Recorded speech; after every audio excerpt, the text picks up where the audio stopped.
Bonjour, je m'appelle Vincent, je suis professeur de bridge à la Fédération française de bridge et nous allons aujourd'hui expliquer la règle de base du bridge. On dit toujours que le bridge est un jeu extrêmement difficile, nous allons vous prouver le contraire. Je donne mon jeu de 52 cartes à mon ami Pierre qui va le distribuer dans le sens des aiguilles d'une montre en distribuant les cartes une par une, en commençant par le joueur qui est à sa gauche. Il est en train de distribuer ce que l'on appelle une donne. Cette donne est composée de 4 mains. Chaque main est composée de 13 cartes. Ces 13 cartes allant à chacun des 4 joueurs. Maintenant que le jeu est distribué, chaque joueur a hérité de 13 cartes et peut les classer dans sa main. Attention, les cœurs et les carreaux se ressemblent, tout comme les piques et les trèfles. Il est d'usage d'alterner les rouges et les noirs dans sa propre main. C'est-à-dire que je peux mettre tous les piques ensemble, que je fais suivre de tous les cœurs, puis de tous les trèfles, puis de tous les carreaux. La règle du jeu est extrêmement simple. Un joueur, tiens, au hasard, je vais me choisir, joue et pose une carte sur la table. C'est du pique. La seule règle consiste pour les 3 autres joueurs à jouer, à fournir, comme on dit dans le jargon du bridge, une carte de la même couleur que celle imposée par le premier, et ce, dans le sens des aiguilles d'une montre. Voici ce que l'on appelle au bridge une levée. La levée au bridge, c'est l'unité de jeu. Chacun a fourni une carte de la couleur imposée par le premier. Qui remporte cette levée? C'est le joueur qui a mis la plus forte carte, mais on n'a pas donné encore la hiérarchie des cartes au bridge. La plus forte est l'As, le Roi, ensuite la Dame, le Valet, comme à la bataille, et ainsi de suite jusqu'au 2.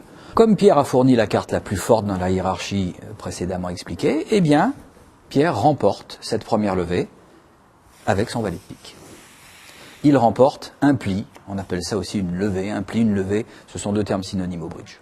Comme Pierre vient de remporter cette première levée, c'est lui qui va jouer la première carte de la levée suivante, c'est-à-dire qu'il va imposer aux 3 autres joueurs la couleur que ceux-ci doivent jouer. Voilà, eh bien Pierre joue trèfle, je suis obligé, nous sommes obligés de jouer trèfle.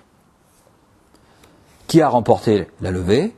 Comme la dame est plus forte que le valet, c'est la dame de trèfle qui remporte le pli. Agnès ramasse sa levée et joue la première carte de la levée suivante. Si vous trouvez que c'est difficile. Ah, Agnès n'a plus de pique. Agnès ne peut plus fournir à la couleur, comme il se doit, et elle va jouer n'importe quelle autre carte dans une autre couleur. Il y a juste un petit détail, c'est qu'à aucun moment elle ne peut prétendre à remporter la levée. On dit dans le jargon du bridge qu'elle se défausse. Elle joue une carte de n'importe quelle autre couleur, mais la levée ira à l'un des autres joueurs. On peut constater que chacun a fourni une carte à chaque levée et que donc 13 levées ont été réparties autour de la table. En l'espèce, Gauchia a réussi 2 levées, moi-même j'en ai fait 2, Pierre en a fait 5 et Agnès en a fait 4. En fait, c'est pas tout à fait juste. Agnès et moi en avons fait 4 plus 2, 6, puisque nous sommes associés l'un à l'autre, nous sommes partenaires, et Gauchia et Pierre ont fait la différence, c'est-à-dire 7 levées. Ils ont remporté une levée de plus que nous. Que peut-on constater à la fin de cette première donne? Eh bien, que les levées ont été remportées, la plupart du temps, par les grosses cartes. Celle-ci a été remportée par l'As de pique. Pour sa part, Gauchia a remporté une levée d'une part avec la Dame de cœur, et d'autre part avec l'As de trèfle. Agnès a fait un pli avec le Roi de trèfle, et Pierre avec l'As de cœur. Nous venons de voir ce qu'était la règle du jeu de bridge à sans atout. On ne peut pas dire que ce soit vraiment compliqué jusqu'à maintenant.